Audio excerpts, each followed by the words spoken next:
اور ہم نے آپ کو صرف اس لیے بھیجا ہے کہ مومنوں کو جنت کی خوشخبری سنائے اور کافروں کو دوزخ سے ڈرائے۔ آپ کہہ دیجیے کہ میں تم سے اس تبلیغ پر کوئی معاوضہ نہیں مانگتا ہوں، مطلب اس طریقے سے تم کو میں تبلیغ کرتا ہوں، اس لیے تمہارے پاس کوئی معاوضہ تو مانگتا نہیں۔ ان کو معاوضہ کون دے گا؟ اللہ دے گا، اس لیے آپ کو اللہ کی طرف ڈرا رہے، اللہ کی طرف ڈرانے والے۔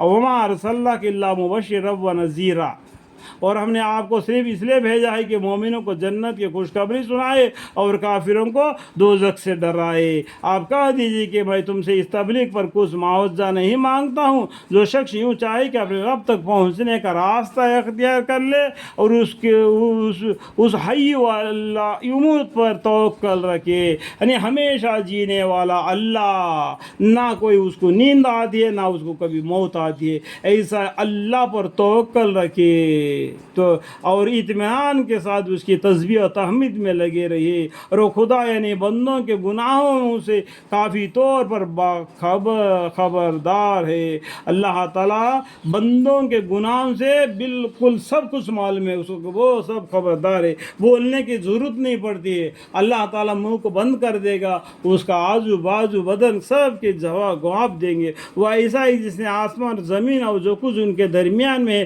سب 6 روز کے مقدر میں پیدا کیا۔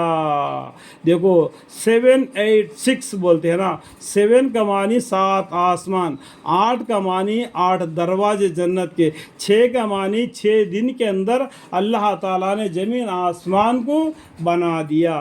7 8 6 کا معنی معلوم ہو گیا؟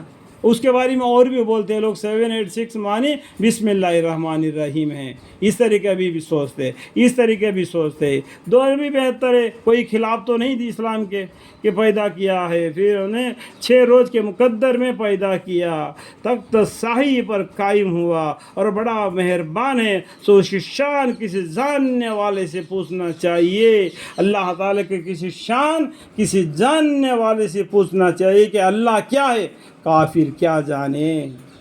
اور جب ان کافروں سے کہا جاتا ہے کہ رحمان کو سجدہ کرو تو بہت ظاہر و نہاد کے کہتے ہیں کہ رحمان کیا چیز ہے، کیا ہم اس کو سجدہ کرنے لگیں گے جس کو تم سجدہ کرنے کے لیے ہم کو کہو گے، اور اسے ان کو اور زیادہ نفرت ہوتی ہے۔ اللہ اکبر۔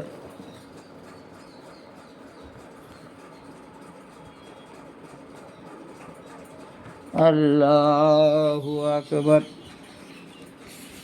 اور وہ ذات بہت عالیشان ہے جس نے آسمان میں بڑے بڑے ستارے بنائے، اور اس آسمان میں ایک چراغ یعنی آفتاب نورانی چاند بنایا، یعنی اللہ تعالیٰ نے اس آسمان بنا دیا، اس کے اندر ستارے بنا دیے جو ہم کو تھوڑے تھوڑے چمکتے چمکتے دکھائی دے رہے نا، یہ سورج سے بھی بڑے ہیں، وہ دور رہنے کی وجہ سے تھوڑے تھوڑے سے دکھتے ہیں۔ اللہ تعالیٰ سائنس بھی قرآن میں بتا دیا، یہ سورج ہے ایک جگہ پر ٹھہرا ہوا ہے، اس کے بعد میں چاند ہے وہ بارود ہے، سورج سے کیا ہوتا ہے روشنی لے لیتا ہے، جب سورج چھپ جاتا ہے تو چاند نکل آتا ہے، تو چاند نے سورج سے لیا ہوا روشنی کو یہ پھیلا دیتا ہے، بارود ہے یہ سورج، یہ چاند۔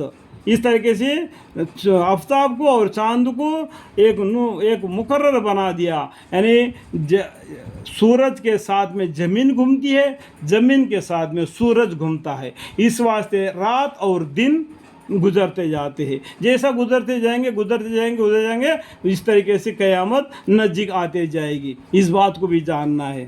اور ایسا ہی جس نے رات اور دن کو ایک دوسرے کے پیچھے آنے جانے والے بنایا، اور یہ دلائل اس شخص کے لیے ہے جو سمجھنا چاہیے یا شکر کرنا چاہیے۔ الحمدللہ رب العالمین، ایسے دلیلیں بتا کے اللہ تعالیٰ بولتے ہیں کہ شکر گزار کرو۔ جو آدمی شکر کرتا ہے اپنی ذاتی وفا کے لیے شکر گزاری کرتا ہے، جو ناشکری کرتا ہے اللہ بے پرواہ ہے، اس کا کوئی کسی کی ضرورت نہیں، ہم کو اللہ کی ضرورت ہے، اللہ کو ہماری ضرورت نہیں، یہ بات کو جان